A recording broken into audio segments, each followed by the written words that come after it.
Emmanuel Mok, Chairman, National Transformation Party. Thank you for joining us. Thank you very much. Now, and good morning, viewers. It took 6 days after the primaries of the APC for the vice presidential candidate to emerge. What's your opinion? Well, so many people were, I believe, tipped to be vice presidential candidates, and different people bring different things to the table. And I think APC is trying to be very serious. They're trying to get the best person. They're trying to balance the equations. In Nigeria, of recent, religion has become a very strong issue. So I believe APC tried to balance so many factors. And in choosing Osinbanjo, they chose should I say, the most convenient, politically correct kind of person, a pastor, a lawyer, so somebody you cannot attach any accusations of corruption to. So I'm sure, and somebody who is a bit young, I would say, and professional. So I think they were trying to do the correct thing. But what are your opinions? I mean, you're also a politician, and you've seen how some of these things go in terms of you can have all of this criteria, you can have all of this good things going for you, but if you do not have the structure, as it were, you know how politicians are big on structure, it means nothing at the end of the day. Oh, well, I would expect a party like APC, which is a conglomeration of 4 big parties, 3 major parties plus part of the structures of ABGA, considering Rivers and Imo, to have some structure in place.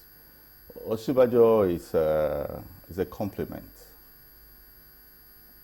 For me, his value,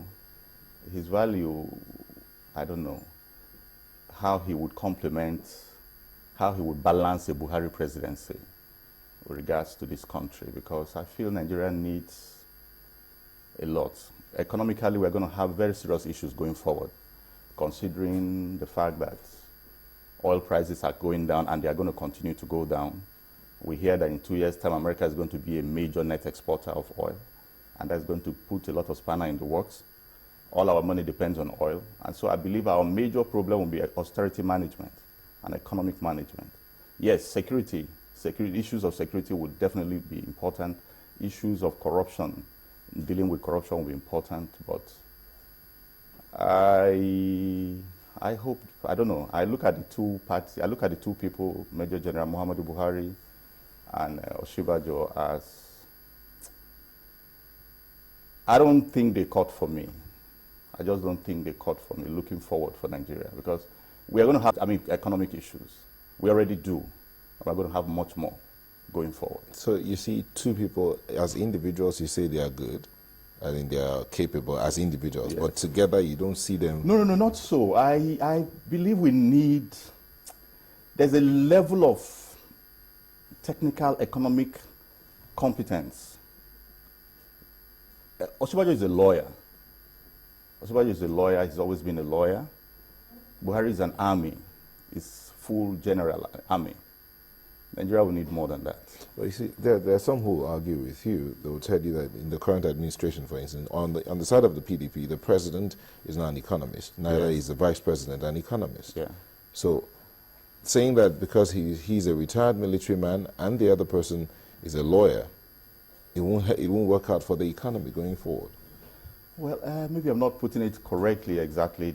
What I'm just looking at is the antecedents of these people, how they would manage this. Well, you can always get other people to join your government and make it work. Yes, you can always get people to join your government and make it work, that's true. But still,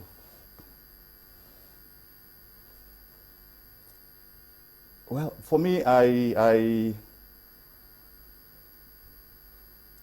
don't want to write them off completely. I don't want to say they would not try their best. But for me, my preference are elsewhere. Let me just put it that way. Well, you've said that they don't quite cut it for you. Yes. I think that eventually when we get to 2015, we'll know whether or not they cut it for the country. For Nigerians. But, you know, looking critically at the factors that came into selecting him, one of them was religion. Yes. One of the things that was thrown up was religion. Do you think that the APC missed an opportunity here to make a statement on that? How? Oh, some people said that there had been criticisms or calls. I know that one of them was from former President Olusegun Obasanjo, who said that they shouldn't field a Muslim ticket. How important was that as a consideration?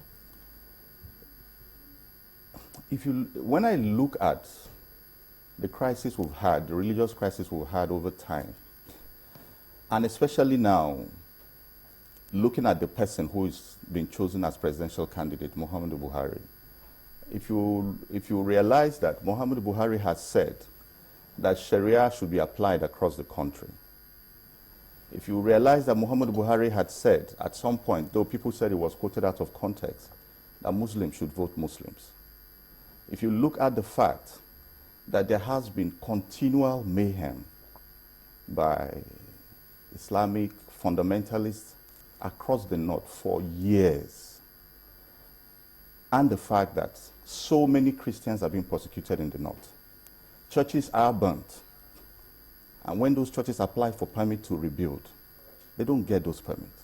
So it's not just talk, it's not just wish-wash.